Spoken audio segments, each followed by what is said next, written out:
And so one of the questions that I often ask when I work with people is, what does money represent to you? I usually get one of three answers. Money represents freedom, money represents power, or money represents, I didn't even realize that I was capable of owning a home because for so long, because my environment says this is the reality for you, little black boy. And how does, these financial systems, particularly the banking system, influence families? Well, if families can only exist in an environment where there's crime, where there's poverty, where there's low education, then it perpetuates money has been taken from a tool and weaponized in a way that money becomes a weapon. Financial education will be ineffective if we do not address the fact that trauma is present. You're listening to Rafa Said It Here, a podcast about spirituality, mental and emotional health, and the real stories of everyday people finding their way back to themselves. I am Rafaela Silva. Welcome to the show. Hello, everyone. Welcome to Rafa Said It Here. My name is Rafaela Silva, and welcome to another episode of my podcast. Today, I am very, very excited because I have such an amazing guest with us today, and I'm going to introduce him, and then we're going to get started on this chat that I've been so looking forward to. So I have with us Rahkim Sabree. He's an award-winning financial therapist and accredited financial counselor. He's also a Forbes columnist, keynote speaker, and author of this amazing book, Overcoming Financial Trauma, which we're going to dive a little bit into it today. He also specializes in financial trauma in such topic as wealth, mental health, and race. His work has been seen in and featured in TED Talks, the New York Times, Investopedia Black Enterprise, TheGrio, CNBC Make It Business, Insider, and more. Rakim, welcome. Thank you. So we're gonna dive right into this. And it's a terminology that I first learned because of your book, because I had no idea it existed before your book. And that is, what is financial trauma? Yeah. Financial trauma is any instance observed or experienced that has a negative impact on the way someone views, interacts with, or believes about money. Short and straight to the answer. Yep, that is a Rahkim original, by the way. That is a That is definition that I have so. created. So, what made you start talking about financial trauma? Was there a moment in your life where you said something is off here, and you said, I want to start diving into this conversation? Like, what was your first introduction to that? It was a combination of things. So, my background is in banking, and through the banking industry, I learned about navigating financial products and services, both from a sales perspective and from a consumer perspective, right? I didn't have prior knowledge of how to manage credit, I knew what a credit card was, but how to use a credit card, how to leverage these things in what is the wealth building process. And I say that facetiously, half facetiously. And when I decided to get into coaching toward the end of my banking career, I wanted to differentiate myself from the financial literacy coaches that I had kind of looked at in the development of my approach. And that was understanding what is the barrier that prevents people from actually doing the things that they know that they should be doing. And so before I had the language to describe financial trauma and financial therapy, I would um, dig into what I think some people would categorize as like woo-woo theory around money, right? I talked about the law of attraction. I talked about vision boards. I talked about your mindset, your money mindset. And it gained some traction, but it was by and large at that point not something that was recognized on a more serious or credentialed level. At least not in the circles that I was navigating at that particular point in time. So I was writing my second book, Financially Irresponsible, which came out in 2019. As I was writing that book, I was reading a book called Post-Traumatic Slave Syndrome by Dr. Joy DeGroy. And as I was reading Dr. DeGroy's work, she talks about the intergenerational transfer of trauma and how over a span of generations, individuals can be impacted by trauma from lifetimes that they had not experienced, right? From their parents, their grandparents, their great grandparents, going on back. And I thought that was such a fascinating concept. And she's talking about it certainly through a lens of racial or racist socialization and racialized trauma, in terms of the way that Black Americans in particular navigate different spaces, right? Institutional spaces, educational spaces, the workplace, etc. But I thought in reading her book and drawing parallels between the way that she presented her work, that there certainly had to be a case that could be made for the way that Black Americans in particular navigate their finances. And so I shortened that intergenerational transfer of trauma to generational trauma. And I then took out the generational and applied financial. And so it was like, we're talking about money and we're talking about trauma. This is the marriage of those two things. And so I landed on the phrase financial trauma very much by accident. I actually thought that I created the phrase and started to do work in discussing and socializing this concept around financial trauma and started to brush up against some of the research and the academic work that had been done before I quote unquote discovered financial trauma. And so reconciling what was already in existence against what it is that at that particular point in time was just my lived experience and Dr. DeGroy's work helped me kind of carve out this niche in discussing financial trauma, socializing financial trauma. And now, fast forward, it's been about 5 years now. I've really kind of expanded on the definition of financial trauma, at least in the way that it was perceived within financial therapy and psychotherapy circles.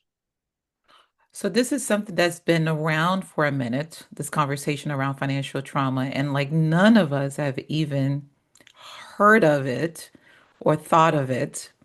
Even people that are actually therapists, because I've been doing therapy since I was in my 20s, and there was never that conversation of financial trauma in that circle, which I find it to Right. be interesting. So basically, what you did is like you saw that it was a wall there, like people can only go but so far. And what's that wall, or what I like to call it, what's in the space, right? Because I always say you can't heal what you don't know. Hmm. And so people are so afraid of verbalizing the reality of what is, right? But if we get to what is, then we can get to what comes next. And so basically, what I'm hearing is like you said, they hit a wall. There's more out there to be made. There's more out there to access. Why can we access that, the rest of it? So that is Right. fascinating. I love that you were curious about that and began to do the research. So, and you talked about how you did the parallel. So, how does financial trauma parallels with all the other traumas? When I say other traumas, of course, that's a very general topic, but like the main ones that people kind of, know about in terms of, money is a form of trauma that we never even thought about, but trauma when it comes to abuse, when it comes to family dynamics. Like how does financial trauma connects to all of those other traumas? Yeah. So in the mental health space, and I'm sure you know this, but for those who don't, trauma is often categorized, generalized trauma is often categorized as big T or little t trauma, right?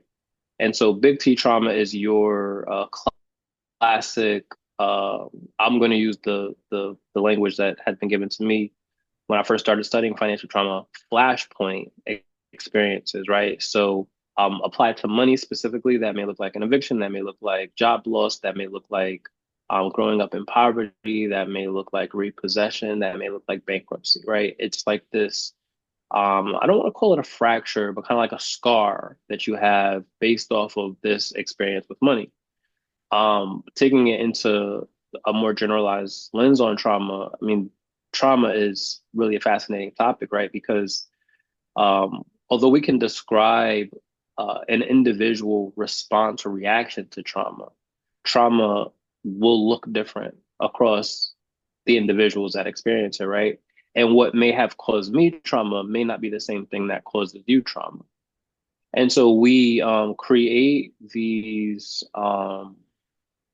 archetypes, if you will, around what a traumatic experience looks like. And certainly there are skills and measurement in place to quantify like what that trauma looks like. And so one of the skills that I often like to reference is the ACEs study, right? Adverse childhood experiences, where if you've had multiple ACEs in childhood, then likely you're being impacted by trauma in your adulthood. And so um, when you ask that question, I think it's interesting because trauma in the context that we're discussing it is often viewed through this siloed perspective that is, you know, a mental health container. It says, okay, you experience a situation as a result of this experience, you're reliving the negative aspects of that experience and the rewiring of your brain causes you to respond in XYZ way. And then, you know, the interventions associated with whatever the cause of your trauma will look different depending on who the practitioner is.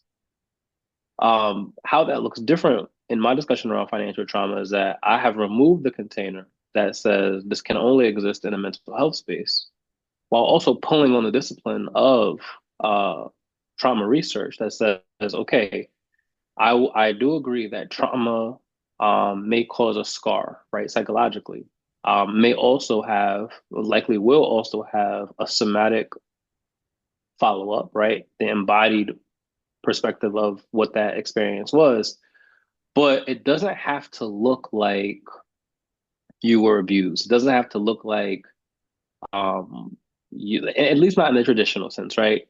It can look like something that you observe happen. It can look like something that you have no control over. So when we talk about the legacy of abuse that financial institutions, particularly the banking system, has caused against Black and Brown people since their inception, right? That is not an abuse that we are socialized to recognize as abuse. We're just socialized to recognize it as the workings of the system. And there's nothing we can do about it. So we just have to kind of accept it. And I think that that pattern, and certainly this is what I propose in the book, that that pattern of silencing the internal alarms that our body and our mind give us around this being a threat, right? Around us being impacted by the abuse. If I could use a more colorful example, if you walk up to somebody and you just slap them in the face, right? It's going to hurt, right? They're going to have a reaction to being slapped, and they're likely going to want to either slap you back or ask you like, what's wrong with you? Why'd you do that to me? What effectively is being done in a financial context anyway is that we're being slapped in the face and we're being told that's normal. Don't react to that. Your reaction is not justified, right? And so we're walking around navigating these financial systems, getting slapped in the face, and we're just like, well, you know, it's just normal. Like it's just normal for us to get slapped. But internally, our reaction to that slap, although restrained or trained, to not be visible, is still present. And so we learn to ignore our body. We learn to ignore our mind that says, "Hey, I'm experiencing, you know, distress because of being slapped in the face." And instead of being able to address what is the issue by either learning how to block or prevent the slap from occurring, or question, why am I being slapped? Um, we then, if I could continue with that analogy, we go and take our anger out on somebody else. right? So if you're the kid on the playground who gets slapped by the bully and you can't, or you're afraid to hit the bully back, you may then become somebody else's bully. What that looks like in terms of financial behavior um, can be how we spend our money, how we use our money, how we perceive our money. And so, one of the questions that I often ask when I work with people is, what does money represent to you? I think I talked about this in the book too. What does Hmm. money represent to you? And I usually get one of three answers. Money represents freedom, money represents power, or money represents safety. And so, using that analogy of like the bully, um, what I've seen more recently and more frequently of late is that money represents power for people, right?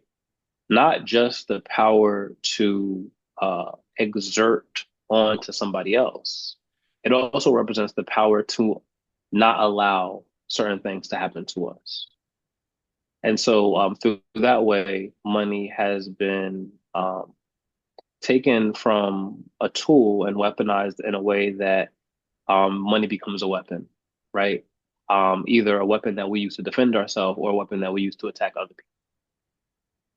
That is a And so very I know that was, No, that was actually great. There was definitely a lot of things that you said in that, which was amazing. But you said something that was interesting. Well, a couple of things that you said it was interesting. Um, One was this last one when you said, the money gives you either power, freedom, or safety. Those three parts. And you talked about how the banking system, you use the banking system as an example in terms of, fees yeah. that go. It's just the way it is, right? How does that systematic approach, because the banking system is a system, right? How does that systematic approach is then translated? Because when you were talking about power, safety, and freedom, all I could think about was those things within my own family.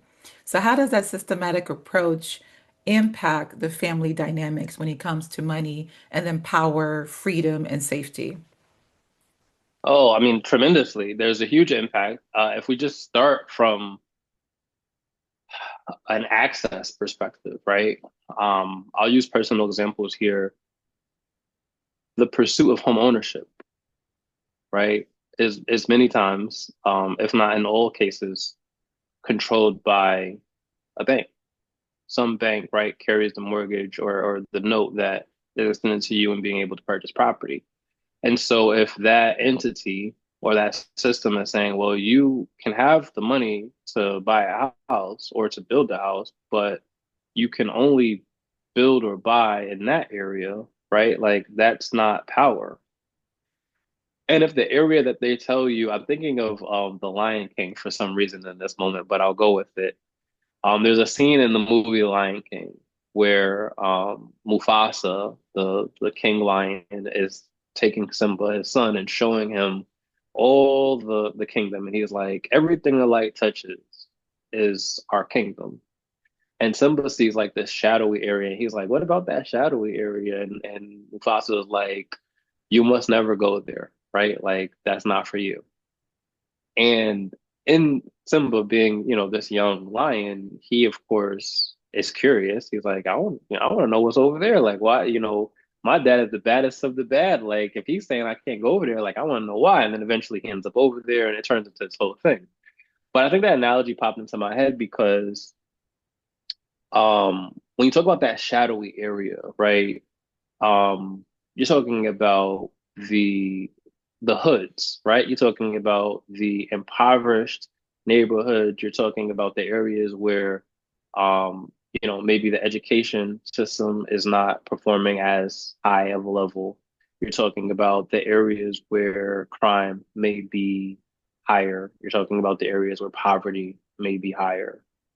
And through much of my financial socialization, and I think many people's financial socialization, we are taught to, especially if we grew up in that environment, aspire to leave that environment because it's not safe, because the education is bad, because whatever. But we're not taught to look at the conditions that create that environment being intentional and structural and systemic, right? And so going back to your question around power and how does, these financial systems, particularly the banking system, influence families? Well, if families can only exist in an environment where there's crime, where there's poverty, where there's low education, then it perpetuates cycles of that crime, poverty, and low education within the communities that are forced to exist over there. And so, yeah, if the property value or the property cost is lower over there, and the bank's saying, here, we'll give you the money, you can do that, as opposed to a nicer area that is more affluent, that is, greater education, tech, more equitable in terms of taxes, more resources, but unfortunately also more white in many cases, um, that creates a level of exclusion that then trickles down across generations. So I grew up in an environment where I grew up in a shadowy area, right? And much of what I observed or learned through practice and incorporated into what is my approach to navigating my finances, even before I was able to have finances of my own, were carried with me, even when I left that environment, and acted as a kind of a mental barrier. Because again, we're talking about this concept of trauma. Trauma rewires your brain, right? It tells you that that experience is dangerous, and so we're not going to pursue it, right? We're going to try to avoid it.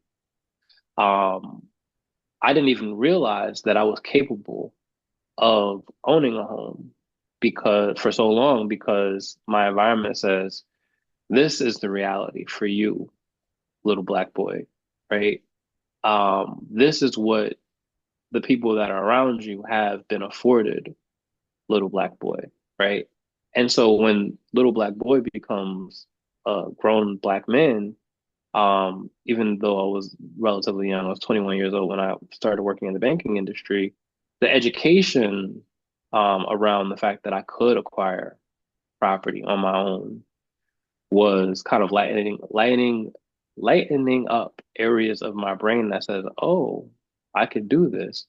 But then the scar of that past experience says, well, maybe I can't do it.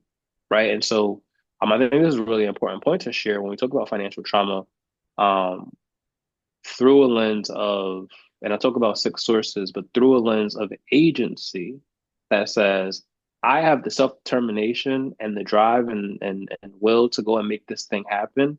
And through a lens of systemic structure that my agency cannot dismantle on its own, right? Like I cannot dismantle capitalism. I cannot dismantle the system of banking. I cannot dismantle the way that the government and politics work as a sole individual.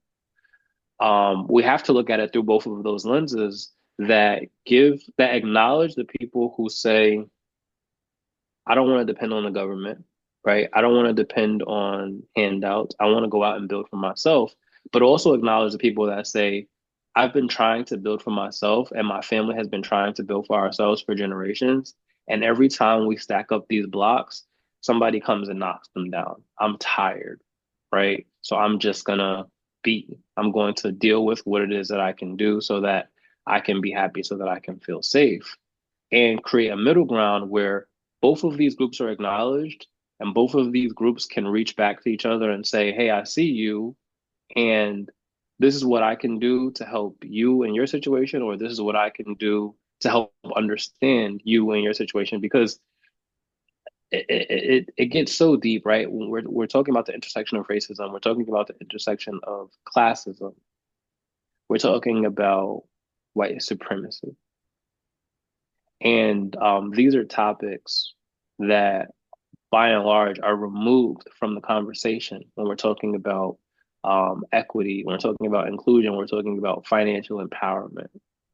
And so, going back to your first question, um, like, what is it about financial trauma? Like, how did I discover it? Like, how did I decide? Like, what was the moment for me? There was no singular moment, right? It was a collection of moments across my life experience. But also this piece of education that I had stumbled upon. You talk about the wall that exists, right? What prevents people from moving forward? Well, there's another wall that I noticed when I started socializing financial trauma, and that wall was academia, right? You like you mentioned, this has been around for a while, but we haven't heard about it, right? It was behind the wall of academia. You had these highly educated people theorizing and doing research and writing papers around what is financial trauma, how do we identify it, how do we define it, how do we treat it. But the information around access to what is financial trauma wasn't made available in public. And so my work is twofold, right? My work is in tearing down the wall that individuals experience internally that prevent them from moving beyond whatever that roadblock is, but also in tearing down the wall that says this information is kept only for the academics who go out and research it. Now, overcoming financial trauma is available anywhere books are sold, right? And so people have access to that language and that information, and they can then start to recognize some of the patterns and the reactions to their external environment. Some that require self-agency, others that require self-reflection in response to the systems that have been created that we're just taught to accept the slap. And I know it's a silly question, but do you think, because I think we all know the answer to it, do you think that this information was gate kept by design?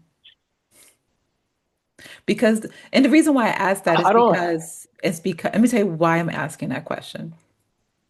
Simply because the group of people that would benefit from the information is the same group of people that is being controlled by the keeping of this information. So, like, if we release this information, we're giving you the answer. We're giving you the answer to come out of that place, quote unquote. I say come out, quote unquote, because there's another system in place, which you talked about, which we're gonna, maybe talk a little bit more about it, which is white supremacy. So even though you come out, like, here's the gates are open, here's the information, but there's still this whole battlefield out here that even though you have the awareness, there's still the system in place. So do you think that this information was kept by design? It's not a silly question. And I think the easy answer for me, my knee-jerk reaction is to be like, yeah, definitely. But I want to give you a deeper answer, one that I've given some thought to. Financial trauma has only recently been defined, right? Recently, in terms of in comparison to financial systems, right? Financial trauma has probably been around for as long as people have been navigating finances. And so I don't think that there was like, this, when you asked that question, I had this like vision. I don't know why my mind is so animated today, but this vision of like the little bottle with the scroll and then it's like, this is the recipe, the secret recipe that we're trying to keep from the public. No, I don't think that financial trauma was not socialized because there was not language to socialize. But I think that in this moment in time, collectively, people are experiencing a wound and they're looking for answers, right? And so people are a lot more open to the idea of pursuing therapeutic processes to heal whatever this wound is. And I think the biggest issue in the pursuit of that therapeutic process to heal the wound is the lack of language to identify what is the problem in the first place, right? So when you go to the doctor, um, and the doctor's like, "What's wrong?" Like you can point to like, "Oh, my stomach hurts. Oh, my head hurt. Oh, my leg." We have language to kind of bring what would be impossible for the doctor to diagnose unless he saw that you were limping or he saw that you were holding your stomach, right?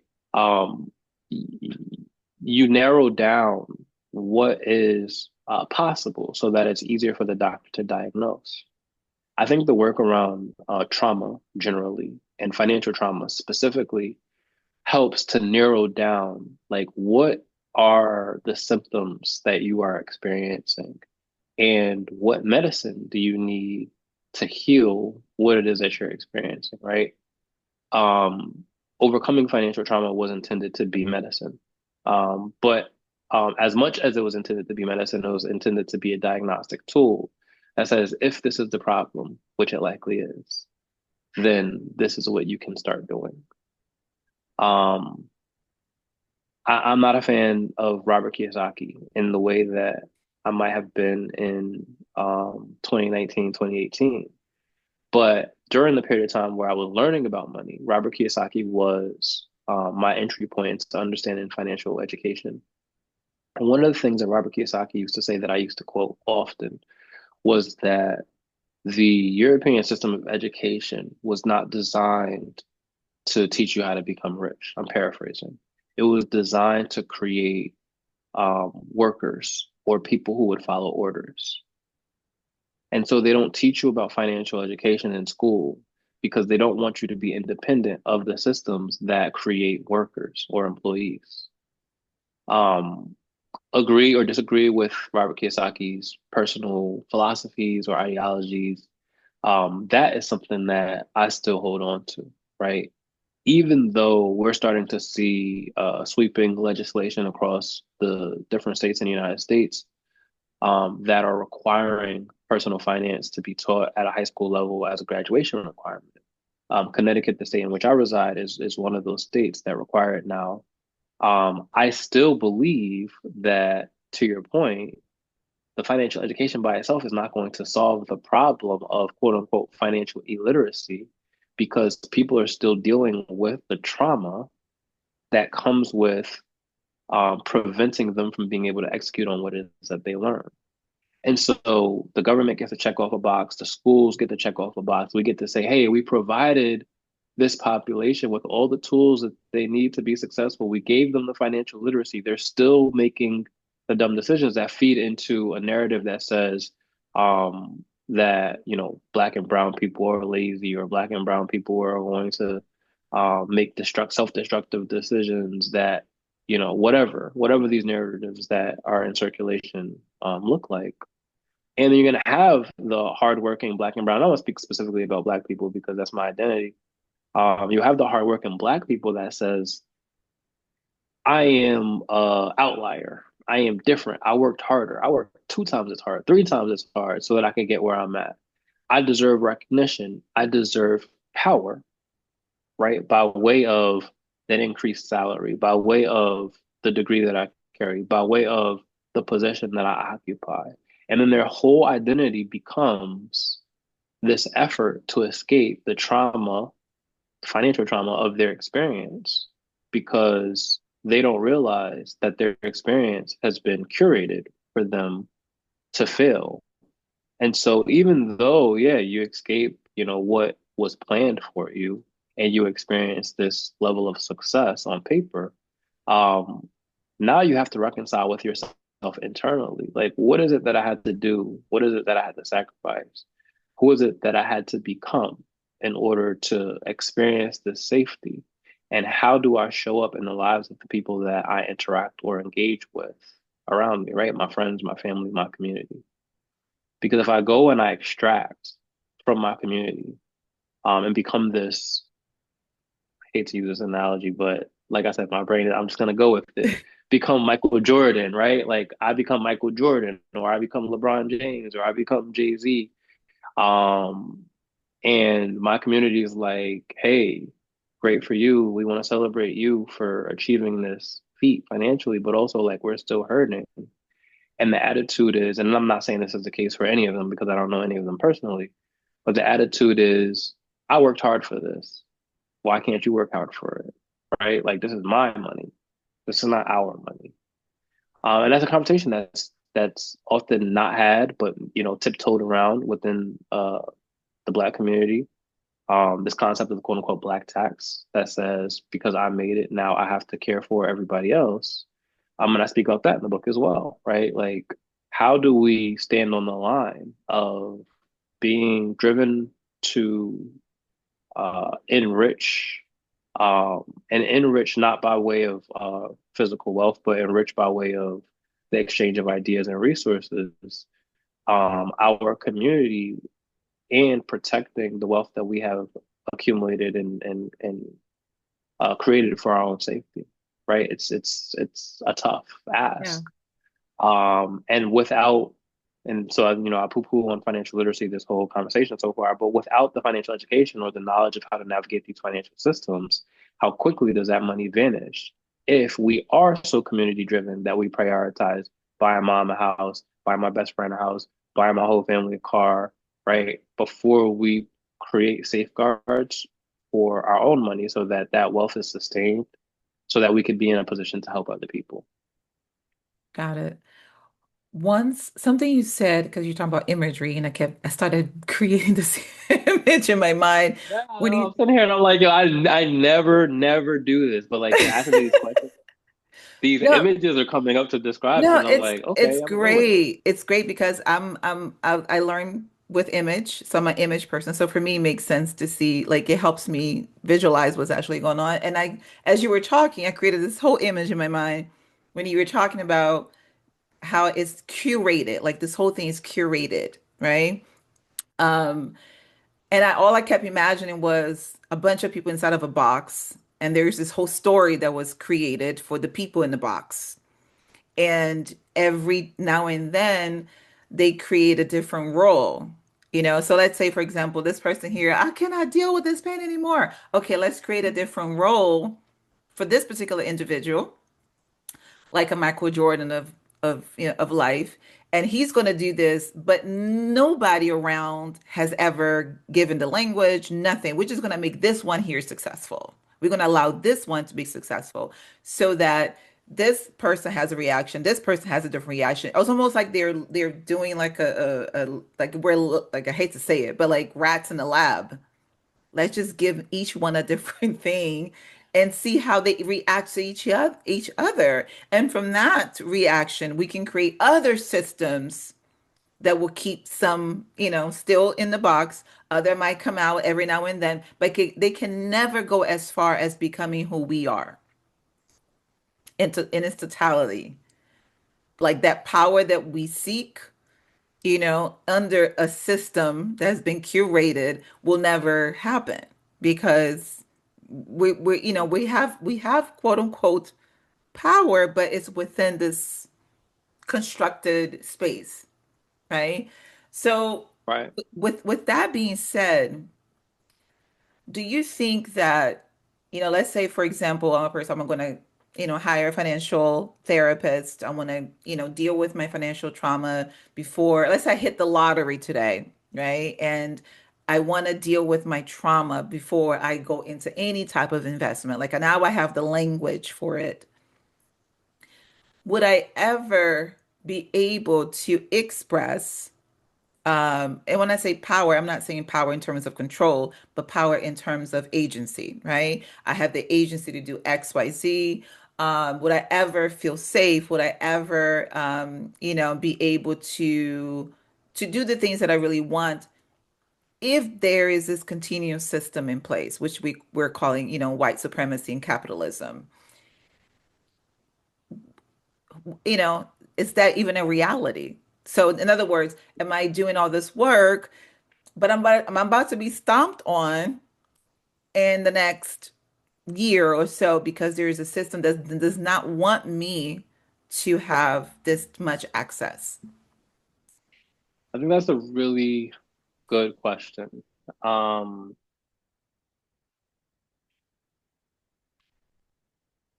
yeah, I think that's a really, I think,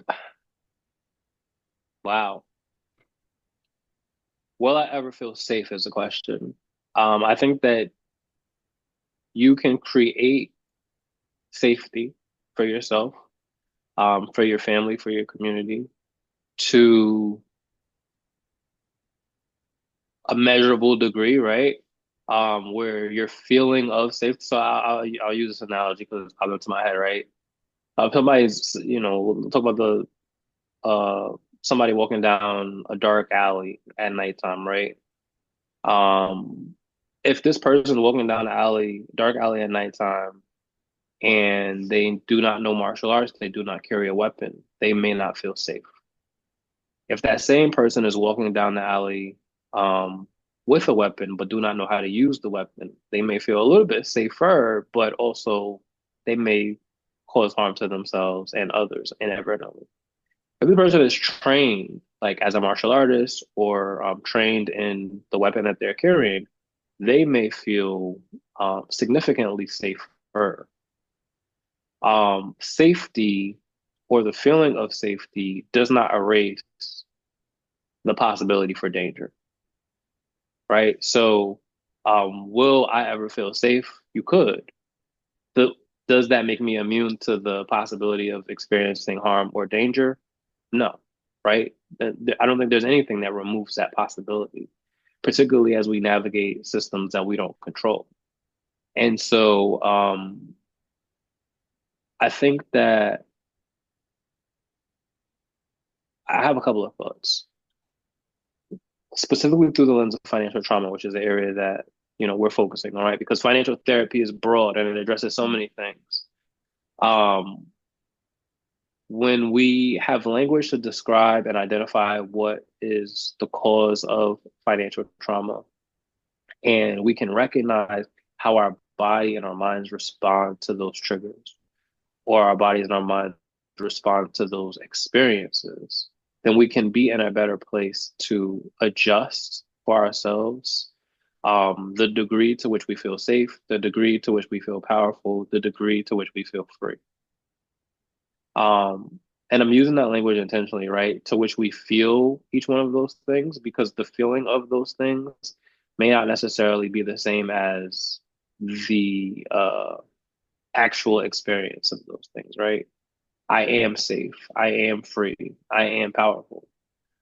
Because that idea of safety or freedom or power, uh, individually may be attainable, but then when you interact with somebody else, like that's where those ideas brush up against the test of, you know, like a litmus test, right? So yes, is, my short answer. Can you ever feel safe? Yes.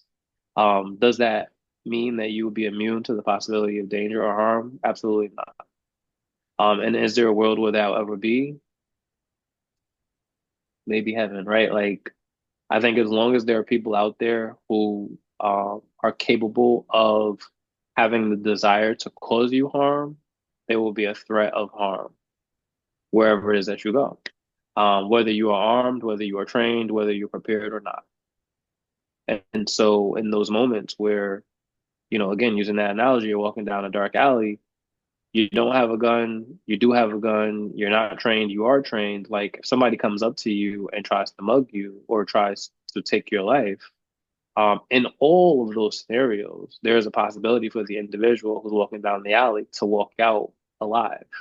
And in all of those scenarios, even in the scenario where the person is heavily armed and heavily trained, there is a possibility for them to not walk out of that alley alive, right? And so I think that that is something that, through a lens of safety, we need to account for, particularly when we're discussing it through a financial lens. Got it. Thank you for that.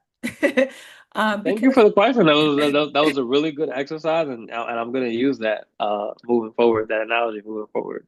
of the, because that's all I could imagine. It's like, and I don't want like us to look at ourselves as puppets, but sometimes, I do see that, like, how even though, because, when I talk about trauma, even within our own regular trauma, not even talking about financial trauma, I always say, don't go back to where, the space that harm was caused.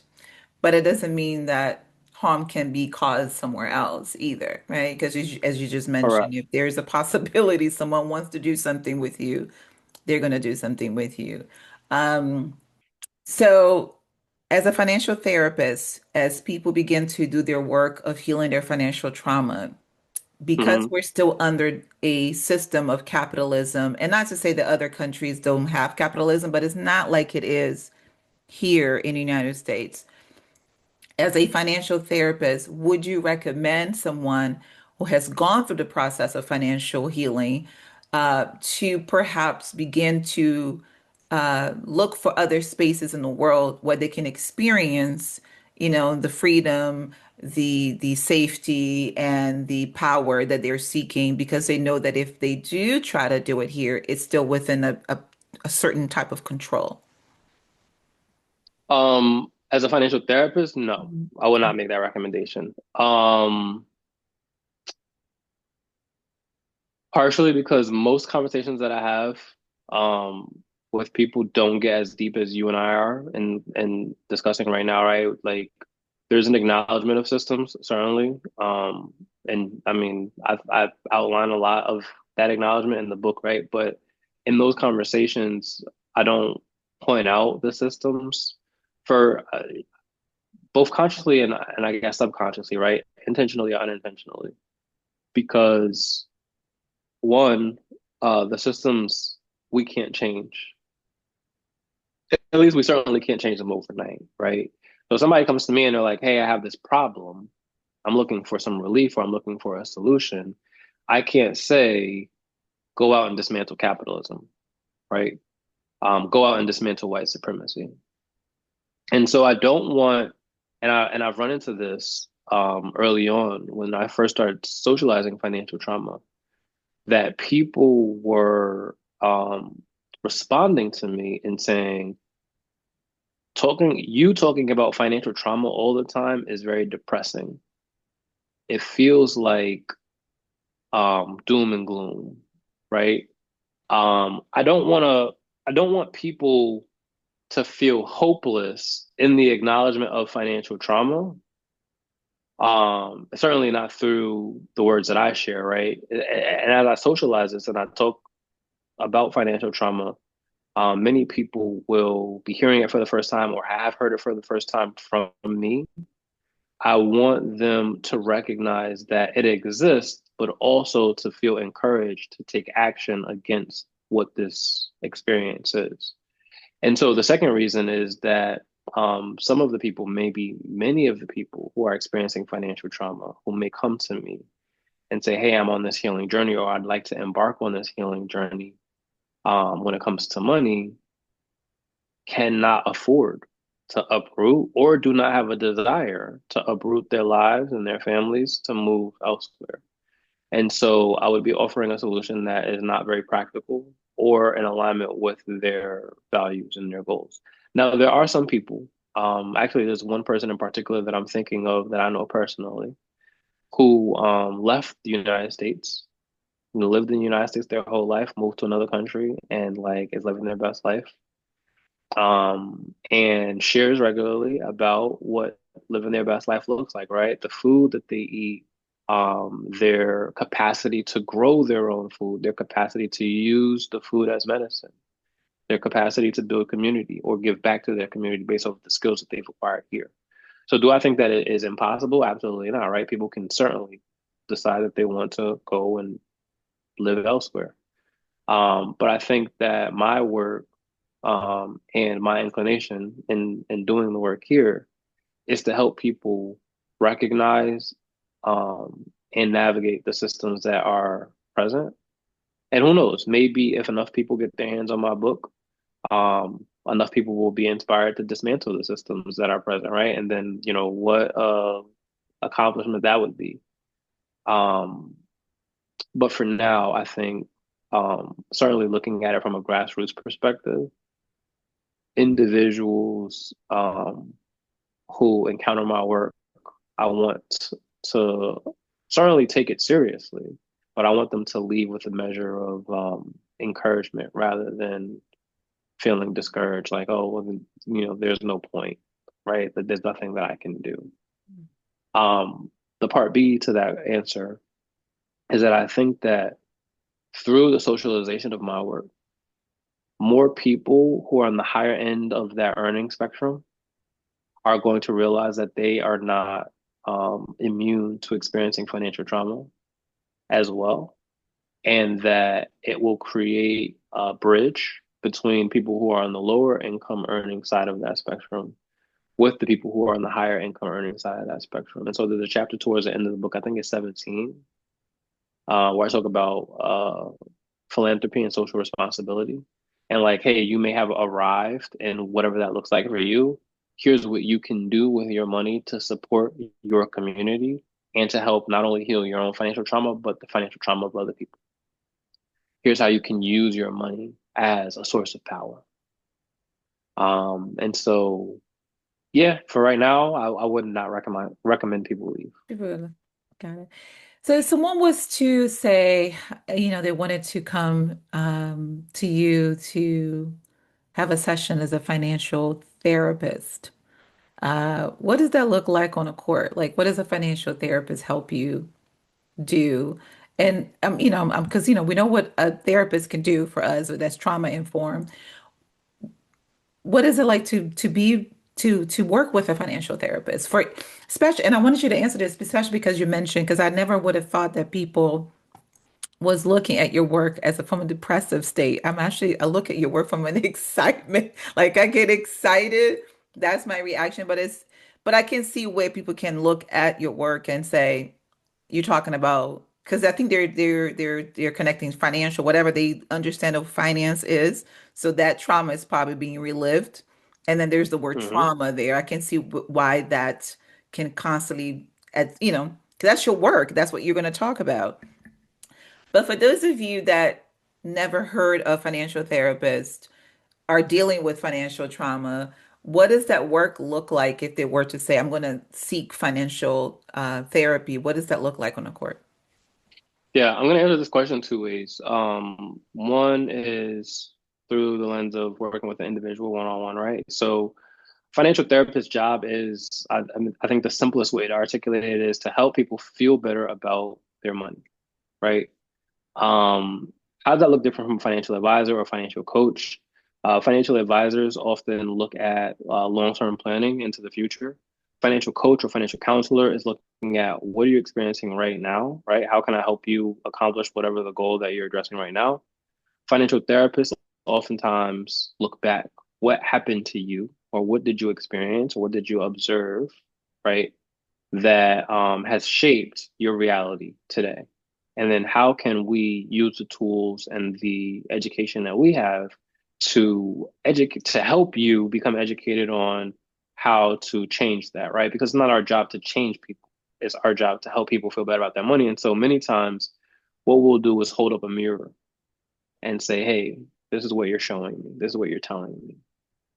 Financial therapists come from a variety of backgrounds, including the mental health space and financial planning space. There are some financial therapists who come from financial counseling, financial coaching. So you may see reflections of their base discipline or where it is that they're coming from in their practice. That may include a financial plan. That may include some, you know, exercise around cognitive distortions, right? That may include a financial coaching or financial counseling template. And so your experience with a financial therapist may vary depending on the financial therapist that you're working with. And different financial therapists choose to specialize in different areas of financial therapy, right? So I have colleagues who focus exclusively on helping couples, right? And so they're really addressing the money conflicts that exist between individuals. I have financial therapists who like to pull from internal family systems theory to help you arrange the different parts, right? For those who are familiar with IFS, and acknowledge the parts that maybe you have rejected or exiled, and maybe quiet down the parts that are very present. I think IFS is fascinating. I have a financial therapist colleague who incorporates Reiki into his practice, right? And so he uses energy healing to help align the chakras so that energy around abundance and removing the blockages that exist that show up in our money behaviors can be removed. And he does a phenomenal job. And in fact, he is the only financial therapist that I have personally worked with. And so, in the process of writing Overcoming Financial Trauma, I had a session with him and phenomenal, right? Great experience. And I got to interview him for a portion of the book as well. discussing the role of somatic healing and energy healing through Reiki in using financial therapy. But essentially, financial therapy is, we're pulling from, the financial therapy theory. Of course, my area of specialization is financial trauma, so I'm going to talk about things mostly from a trauma lens. I'm going to view things mostly from a trauma lens. Um, but working with a financial therapist may feel like having a conversation like you and I are having. It may feel intrusive in some instances, right? Because we got to get to the root of what's going on. Certainly, I've had sessions where I've had to push a little bit harder than maybe the person was anticipating. Some of them may feel more financially focused, right? Like, let's look at your numbers, right? Let's look at your budget. Let's look at your income. Let's look at your debt. And some of it may feel more mental health focused. So it really just depends on the therapist, right? That you're working with, what their background is, what their education is, what it is that you share with them or don't share with them. The second way I want to answer this question, probably less popular, but I think arguably more necessary, and then especially in light of the fact that we spend a lot of time talking about systems. Um, Financial therapists are now being recognized as thought partners and consultants in working with organizations that deal with people and money, right? Some of the work that I do personally, so I'm not seeing clients actively one on one. But some of the work that I spend my time doing personally is around workshops, keynotes, and consulting for organizations, where I will train the trainer or create a trainer workshop that says, hey, you, financial counselor, housing counselor, financial planner, financial advisor, you're getting ready to go out into the world and help people who need help with their money. You need to be financial trauma informed in your approach to helping people navigate their money so that you understand where there are blockages in their doing what it is that you tell them to do, but also so that you understand how you may be um, taking your biases when it comes to what it is that you've experienced in your own financial traumas and projecting that onto the individual that you're working with. Or from an institutional lens, hey, you credit union or CDFI or whatever, you are saying that you want to serve this population of the marginalized, or you want to serve this population of people who are unbanked, but you need to understand why this population is unbanked, why this population is marginalized, why this population doesn't trust you, and you need to create better products, better services, better resources so that you can gain the trust of the communities that you're looking to serve. Here's how financial therapy fits into that equation. And so I'm starting to see an increase in financial therapists who are acting as consultants for these organizations. And you mentioned a little bit about that because you talked about how social workers and other places that deal with trauma should know how to work with people that have had financial trauma. I don't have the expectation. I don't have the expectation that they should know. Hmm. But that audience is certainly a target audience for me in that I can be the person to give them this information so that they can then go out and be more effective in the work that they're doing. Because to your earlier point, there are many therapists who don't even know what financial therapy is. There are many social workers who don't know what financial therapy is. There are many financial planners who don't know what financial therapy is, right? And so all of these people interact with different aspects of individuals' finances, directly or indirectly. And so certainly there is a financial social work program that addresses a lot of things, and financial trauma comes up because financial trauma is certainly a social work issue. There is within the financial planning curriculum, financial psychology and behavioral finance education. I don't know if they specifically get as deep as financial trauma, but what I've seen is that many financial planners want to just focus on the numbers, right? And so they're dealing with people's plans. They're not dealing with the things that may interrupt those plans. Um, Therapists as well, they're looking at it from a lens of pathology, and right, that can become a whole nother conversation. But this movement around decolonizing therapy, I think is a necessary and important movement because so much of the therapy lens, as we know it, is very Eurocentric in origin.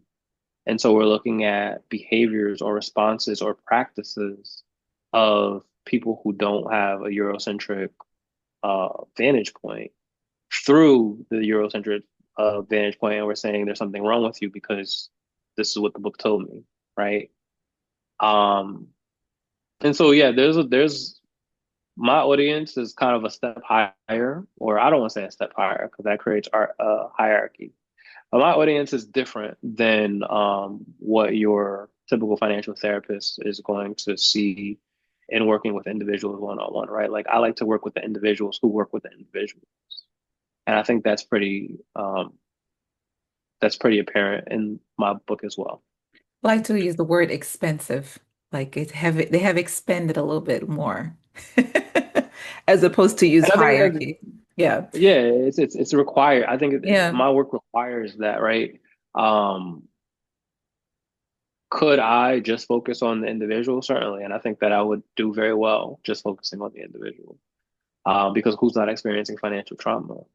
But how many more individuals can I touch if I train the social worker or the financial planner or the financial coach or the therapist who then goes out and sees 10 people, right? Um, Even if it's just, they have my book displayed in their office or they're like, hey, you should read this book, right? I think that the compounding effect of working with, in many instances, the gatekeepers of this information, um, is going to have a greater yield than just working with individuals one on one. 100% agree. 100% agree. Especially also because I feel there's an urgency in what we're dealing with, especially now, right? So in other words, we need more people on the field doing this work. One Yeah. person, you know what I mean? So I 100% agree with it. And and just to add a little bit more to your plate. I even see, and I think I mentioned this to you before. This needs to go global, like this does not need to be here in this space. So like I always foresaw this. So when I read your book, I said, the world needs this.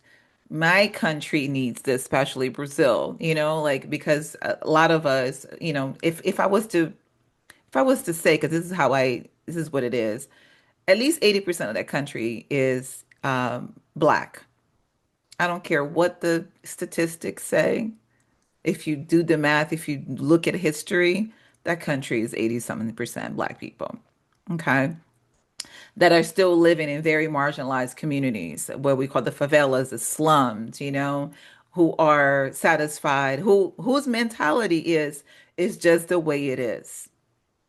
We're going to be happy because we have, a cup of beer, the song, and it's like, no, you continue to be marginalized. Things continue to be extracted from this space because we don't have the education or the language or understand. Do you know what I mean? So when I read your book, I said, wow, this could definitely benefit folks in Brazil, folks in other parts of the world of that are brown and black and people of color. This to me, when I read it, I said he needs to go global. Period. Let's get this book Appreciate that. translated in many I'm here for languages. it. Okay. And so I had a whole bunch of other questions, but you answered so many of them in our conversation. But I do want to quickly talk about your book. I know that, and I've read it, and I tell people all the time, I have been sharing your book with everybody, okay? Everybody that I know, I have shared your book with. Like if someone is asking for book, can you give me a book to read? Here's the book to read. This is the first one that I usually share. So let's talk about your book just a little bit, Overcoming Financial Trauma. I have read this book. I have highlighted your book. I don't think I've highlighted any book in my entire human. I don't know if you can see it. and I Mm-hmm. journaled through your book. Okay. Um, and one of the things that you talk about in your book is the framework, which is the three E's, exposure, education, execution. Can you just tell us a little bit about that? Because that was the main core of your book. So just kind of give us just a little bit about what the framework is. Yeah. So the three E's came from my experience into home ownership, actually. Um, I, as I shared with you, I started working in the banking industry at 21 years old. Previously, I had lived in, apartments, and so my mind was pretty much made up that when I was to become an adult and leave my mom's house, I would go out, get an apartment, get Section 8, food stamps, like that would be my life. And I learned that homeownership was possible much sooner than I thought it would be. So through like that little spark, and I talked about Robert Kiyosaki and reading Rich Dad Poor Dad as kind of my entry point to financial education. I became consumed with this idea of becoming a real estate investor and owning a home in particular, but owning a duplex was the goal so that I could rent out one unit and live in the other one.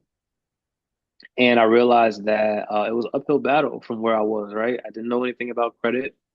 So I needed to improve my credit score. I needed to improve my credit report. I need to get access to credit and demonstrate, proper management. I needed to save money so that I could get a down payment. I needed to learn about the different programs that were available.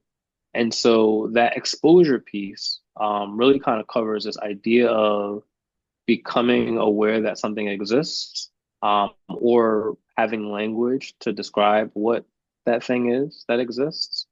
And it's really just like this high level overview um, in that phase. And so the exposure phase of the book outlines 6 sources of financial trauma and gives some pretty vivid detail in each one of those chapters around, what is this? What does it look like? How has it looked in my life or in the lives of people that I have served?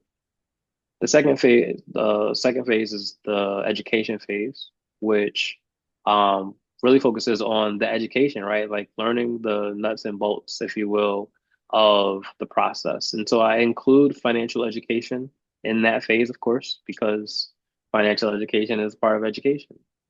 My argument in the development of this framework, particularly as it relates to financial literacy or the idea of financial literacy, financial education, is that financial education will be ineffective if we do not address the fact that trauma is present. And so that exposure piece is what makes us become trauma aware.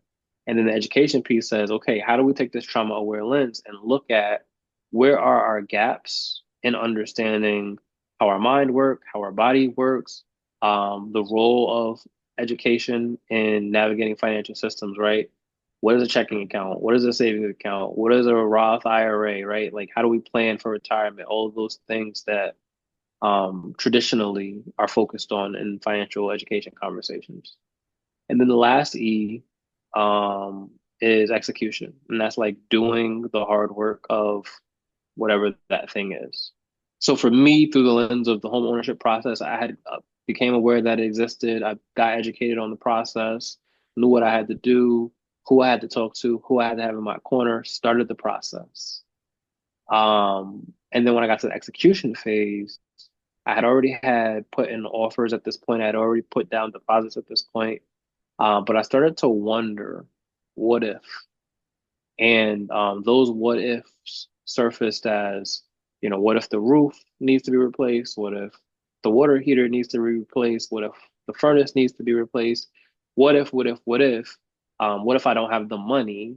What if my house goes into foreclosure? What if, right? So I'm thinking about all of these things. And as I'm saying this out loud now, I realize that some of the motivation behind the what if was the shame that would accompany it, right? If I were to lose my house in an eviction, how embarrassing would that be? How much shame would I carry? Like, oh, you got the house, but then you lost it. Like you fumbled the bag, right? And so I'm thinking about these things before I even close on the house. And of course, thinking about these things took me back to consciously or subconsciously seeing an eviction notice on my mom's apartment door one day and feeling powerless. And this is how I open up the book, right? So the execution phase really geared around helping people move through the accomplishment of whatever that deed is. And through this context, it's overcoming financial trauma, right? And so that includes financial therapy as a tool, that includes an understanding of what your money narratives are and rewriting your money narratives. That includes the building of community, how to leverage building community, right? That includes that piece around philanthropy and social responsibility. It includes building a financial wellness program, right? So there's like a recipe for building a financial wellness program for institutions and organizations present there. But that piece is probably the most important piece of the book. It really helps people walk through the door, if you will.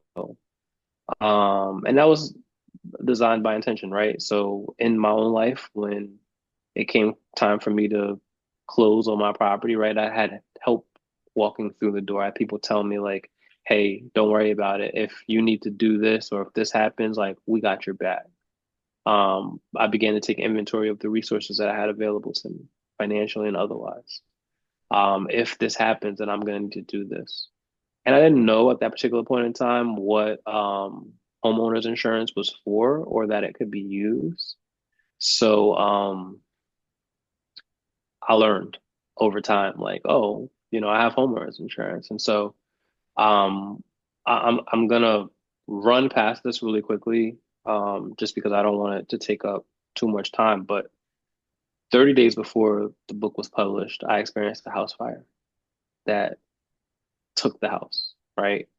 And so I've owned that house for almost 10 years now. And if you read the book, you know the story, right? You know the significance and the symbolism that comes with that property.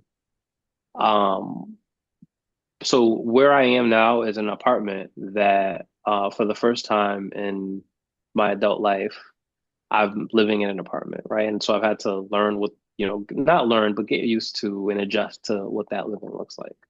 But I'm sharing this story intentionally because through the what ifs that could have caused me to not get the house, I learned what it would take to keep the house. And so I'm entering year 5 of entrepreneurship. I've never missed a mortgage payment, right? So like that's all self-employed money, right? Like not being attached to any job security. And in the midst of losing the house, what I've learned through this process, through having homeowners insurance, is that eventually when we get to the end of the road and it's a long road ahead of me, my insurance is going to pay for the reconstruction of my house. And so again, going back to these ideas around the what if, what if, what if, right? Had I allowed those what ifs to stop me from making the decision to buy the house, I would not be having this conversation today. And so the stories that I tell in the book, unfortunately, I wasn't able to fit this one in there, right? Because the book was already written. But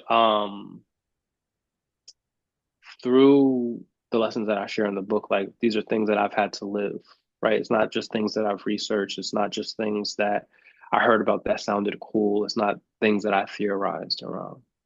And so embodying the lessons, all of the lessons, the exposure, the education, the execution, especially now the execution phase, has been helpful to me in navigating my own financial trauma. And not just in navigating my own financial trauma, but in socializing what it looks like to heal from financial trauma by example. And so, certainly, the education of having homeowners insurance and knowing how to leverage that in the midst of this crisis is at the end of this going to be a beautiful thing because I still own that property, right? I still owe the note, but the equity in the home is probably going to go up, right? Because everything's going to be brand new. And it'll still be a duplex. I'll still be able to rent out one of the units. But in the meantime, it's just a little bit of pain that I have to navigate. And I think that that's an important anecdote to share as well. As you engage in your healing process, know that it's not always going to feel good, right? There's going to be pain. And in feeling pain, um, It just gives you more reason to continue to move forward and work through it. Woo. I'm glad that I had to do a woo because that's a very, very, very powerful and using Christian terminology testimony. And the reason why I say it's a powerful testimony is because it's what makes this so powerful, Rakim.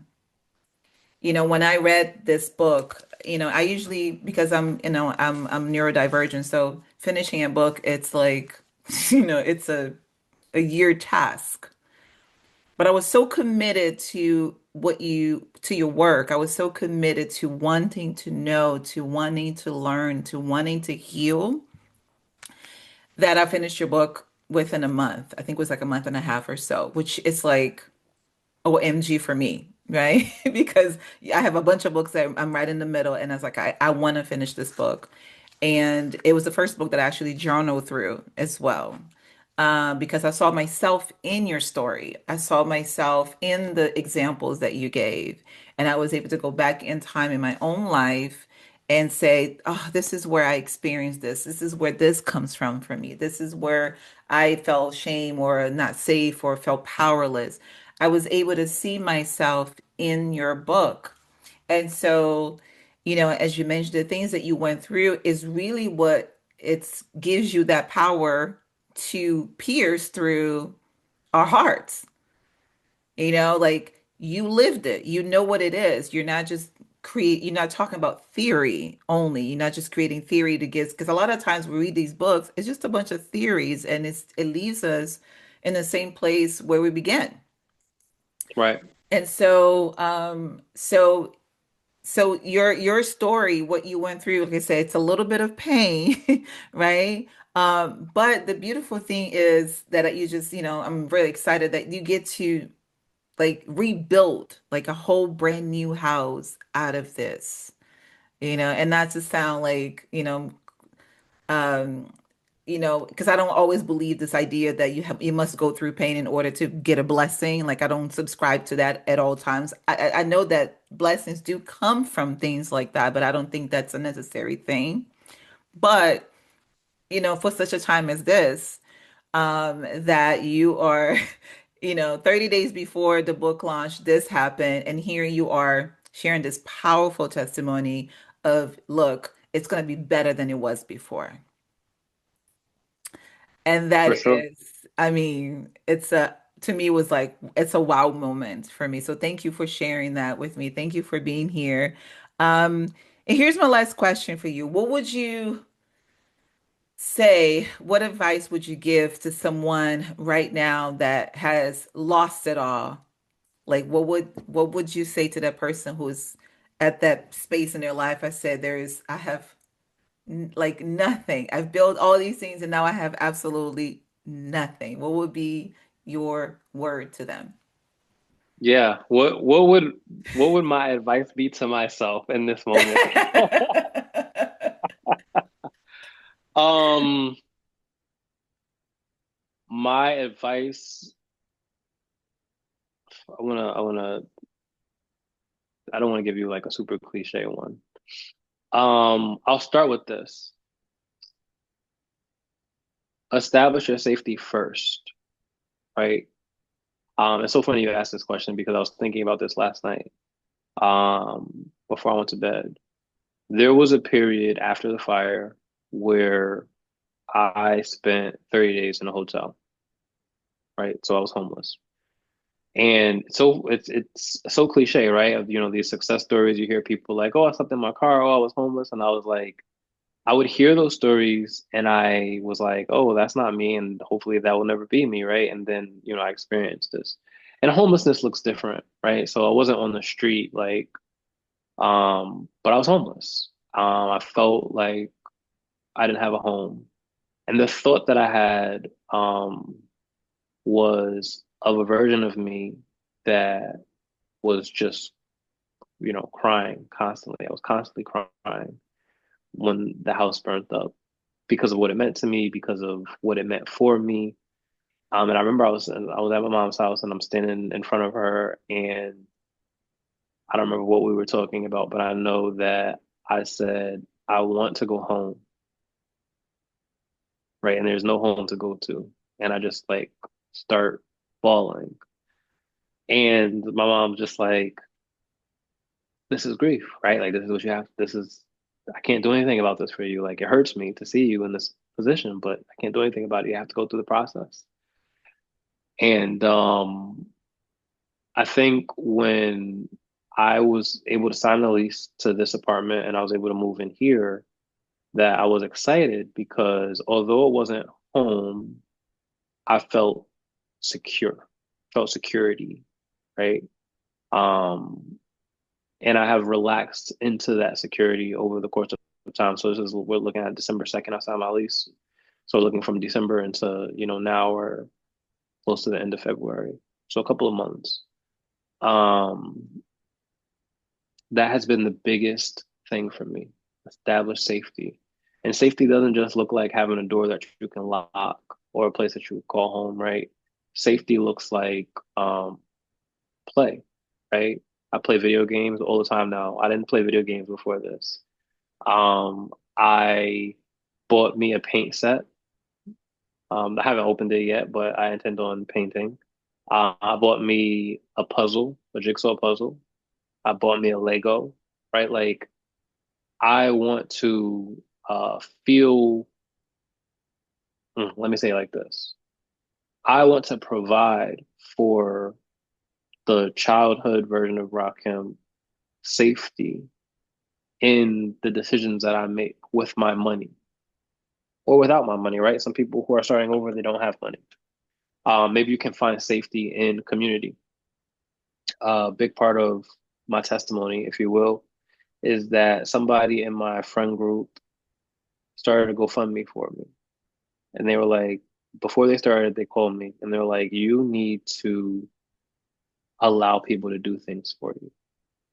It's very hard for me. I'm a very independent person. You need to allow people to do things for you. And I said, okay. And so they started a GoFundMe for me. And I think we had a $20,000 goal. We got to 11,000 and some change. But every dollar I was grateful for, right? Because literally I had to replace everything. I had to buy new underwear, I had to buy a new toothbrush, I had to buy like there's still things that I'm finding that I need, that I only realize when I need it. And I'm like, oh yeah, I don't have that thing anymore, right? I needed to buy food. So find safety in however it is that you define that safety. And then know that, oh, I hate it when people say this to me when it happened, but I'm gonna say it anyway, that things are things, right? Like, if you still have you, if you still have life, like you can always go somewhere else and rebuild. And certainly there's an appropriateness. There's an appropriate like I'm laughing because and I hope you keep this in the I will. episode. I'm laughing because in the weeks and maybe the first month or so after I experienced the fire, people would say the most inappropriate things. Not necessarily wrong, but inappropriately timed. Like, yo, I just lost everything. How could you make that dumb statement to me in this moment? And so, certainly, I wouldn't say to somebody who is in the, early experiences of their loss that, you can always start over, right? Because that doesn't help. But for somebody who's looking back or somebody who's worked on establishing that safety, to know that, things are things and really like the value is in you still being here. Thank you for that. I'm certainly keeping that because one of the things that I always tell people is um, in any space, it's never to minimize their pain. And if you want to be supportive, ask them, how can I support you? I'm glad that you mentioned the games and the painting Because in situations like that happen, I always find that there is a version of you that gets impacted, a version of, you're talking about internal family systems, right? Like who is showing up right now in the space? And I'm glad that and a lot of the times it's our inner child that shows up. And I'm glad that you talked about painting and those things, because I do those things all the time because when I need to feel safe. And so I love that. And thank you for sharing that. My pleasure. Yeah. Hakeem, there's so many things that we could talk about. I mean, this is such an extensive conversation, but I loved every minute of it. I'm so grateful that you said yes. I'm so thankful. And let folks know where to find you, your Instagram or wherever you want people to follow you and find you. Yeah. So all of my social media is at my name, Rahkim Sabree. It's RAHKIMSABREE. So you can find me on Instagram. I'm not so active on Twitter, but I'm on Twitter. I'm not so active on TikTok, but I'm on TikTok, LinkedIn, Facebook, anywhere worth being. I have an account. YouTube. I do want to prioritize YouTube, so definitely check me out on YouTube at Rahkim Sabree. And then my website is rahkimsabree.com. So if you're interested in learning more about me and my work, you could definitely go there. I have a Substack, rahkimsabree.substack.com. And you mentioned I write for Forbes, I write for a bunch of places. So you could definitely go into those platforms and search my name as well. I thank you so much. And everybody, go get this Definitely book. grab a copy. Overcome This Financial this should be Trauma. next to your Bible, okay? This should be next to you. Get a hard copy too. Don't, I know we love Kindle, but get a hard copy. Put this next to your Bible when you go. This should be your reading, required reading for the year, period. And go buy your friends some of these too. Yeah, for sure, for sure. And I'll post everything on the comment section as well when I post this. So, Rakim, thank you so much for this conversation. I loved it. My pleasure. Thank you guys for listening to this episode of Rafa Said It Here.